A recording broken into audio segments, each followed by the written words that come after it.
Hello, everybody. How are you doing today? I am doing very well, thank you.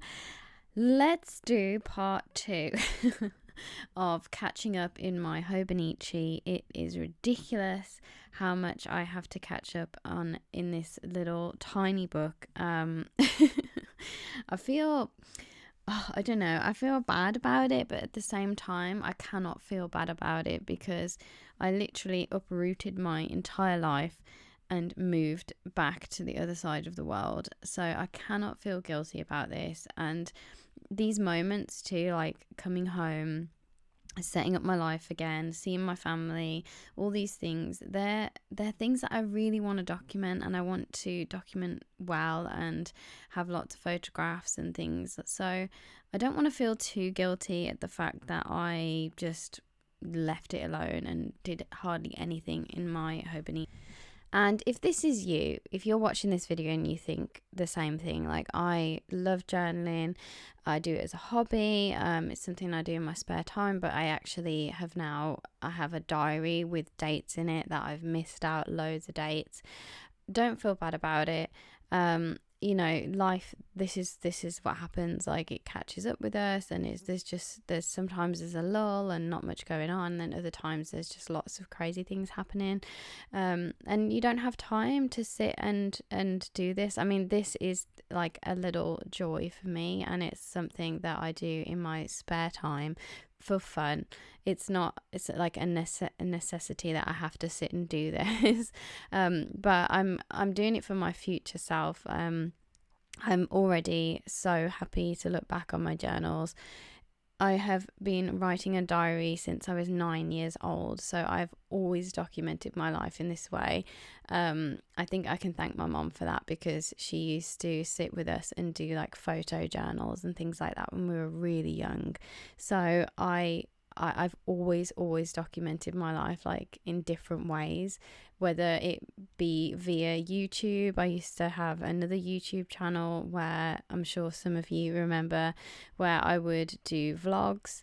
I don't know why. I just feel that I think it's important to leave behind things for your future children and to see, and like your grandchildren. And when you're gone, you're going to leave behind this a whole load of things that people can look at and be inspired by. I think that we grew up in a time where we really have very much from my ancestors. I have a couple of photographs and a few stories, but that's it. So I always think that these things will be really valuable in the future when I'm gone, and there'll be something for future generations to look back on. And also for myself, like I want to remember the best times of my life and to have it all documented. So going back to what I was saying, if this is you and you have left a load of days and you feel really bad about it, and you have the same passion that I do for journaling about your life and just different experiences that you've had, don't feel guilty. But I am going to give you a little bit of a tip that I found very helpful to help me catch up, because as you can see, I'm going way back to July here on some of these vlogs, not vlogs, on some of these pages. So here is my advice. First of all, try not to be too fussy about the exact date or time that you did something. I know it's nice to remember like a specific date, say like a birthday or someone, something happened, a wedding or something like that. But if there's just like a random day you went shopping and you want to document it, try not to worry too much about the date. But if you do think, oh no, I need to know the exact date, my advice would be go onto your phone. I have an iPhone, so it has the dates and the times of things, and go back and scroll through and look at your photographs. And it does take a little bit of time. You are going to have to give yourself a bit of time to do this. But go back and look through your photographs and write a list of what dates, what important things happened on different days. I also have like on Google Maps. If you go on Google Maps, you can find your history of where you've been. And I didn't know you could do this until maybe a year or so ago. But you can go back on Google Maps and you can actually see your history of where you've been. So if you think, oh, I need to know, was I at this place this day or this place, go onto your Google Maps. And if you have it in your settings that it can track you and track your location, then I find it very useful personally. So I have that on as well. You know, if I lose my phone, then I know where it is. So So go back and do that. And then also, before you start to journal, print all your photographs for said dates. So say you went to a wedding on this important day. As you can see, I'm doing Scotland now. We went to Scotland during this time. So I printed all my photos for this period of time first, and I wrote down the date in which I would want to put these photos in. So it's all ready for me. So when I actually sit down to journal, I'm not going back and forth, looking through photographs, printing pictures. I've got everything printed, everything ready, all the dates are ready, so I can just go in and stick them all in. And that's how I find it easier to journal quickly. If you have a lot of stuff to write down or a lot of pictures to document and a lot of catching up to do, that's how I best find it to do. When I was younger, like I said, I used to write a diary. And then I used to draw separately. I had like lots of drawing books and poem books. Oh my gosh, I used to write so many poems. It's embarrassing. But anyway, thinking about it embarrasses me. But anyway, I used to write in my diary, and I would just not write in it every day. At first I did, but then I wouldn't write in it every day, and I would write essays about what happened. It was exactly like catching up with your friend. You would like read. Sorry, I'm just showing you some photographs. But yeah, it felt like that. I would be like catching up with a friend. So I don't recommend doing that. It would take me so much time to do that. But yeah, this is like a quicker way, I guess. You can document things with photographs and a few words, which I like.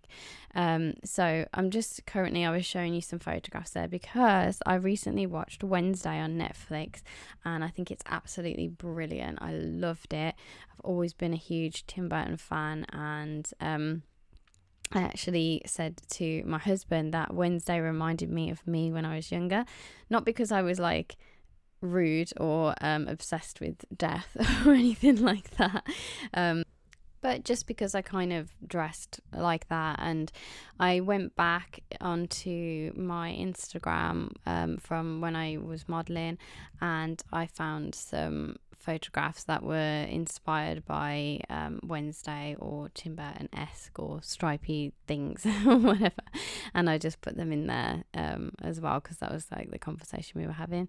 And then so I like I said, I have lots of these days to document, and also new things like simple things like the Netflix show. I think recalling a song or a TV program or a movie you might have watched, whatever the situation, if you document those things as well around the time that it happened, it will always bring you right back to that exact moment. That's how I feel anyway.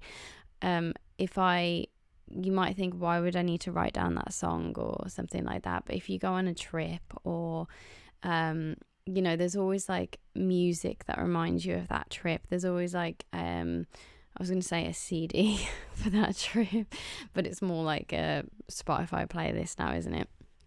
There's always like that kind of thing that goes along with that trip. So I always like to write those things down. I remember like maybe a year ago or something like that, we went on a little road trip with our friends, and we were going during a national holiday in Japan, like a huge national holiday, and we had to queue for, I think it was 2 hours to park in this area that we wanted to go to. It was a beautiful like national park, and we had to queue for a really long time. So we listened to like 80s 80s anthems the whole time, this like playlist. So those songs and that playlist will forever remind me of that particular area. I'm so sorry, my phone just pinged. So yes, I've just talked the entire time and I've barely talked about what I'm actually doing, but I hope those tips helped you. If you are falling behind with your journaling, like I definitely am, try and get all your dates in order and print your pictures ahead of time for your journaling. So yes, these are the finished pages I did. As you can see, they are totally random, and I'm going to just be filling the other pages in with sketches, doodles, little anecdotes, things like that. I've never left my Hobonichi this long before, but like I said, I'm not gonna be too harsh on myself, and I'm just gonna hope that the memories that I have documented I will be grateful for them in years to come when I look back on this little journal. So yeah, that is it. I'm going to do a little close-up of some of my favourite pages. Also, you might have noticed that I went back to my previous journal cover. I just found that I picked it up more. I know that sounds weird, but I feel like I picked it up more because it was open. Whereas my other journal cover, I had the Safari 2 journal cover by Hobonichi, and it closes, and I tended not to open it as much, whereas because this one is open, I just flick the page open and tend to do the little things in there. So yeah, I've gone back to that one. Anyway, these are some of my favorite journal pages that I did this time. I really hope you enjoyed this video, and I will see you again next Sunday with a brand new video. Take care, everybody. Have a lovely week. I'll see you next Sunday. Bye.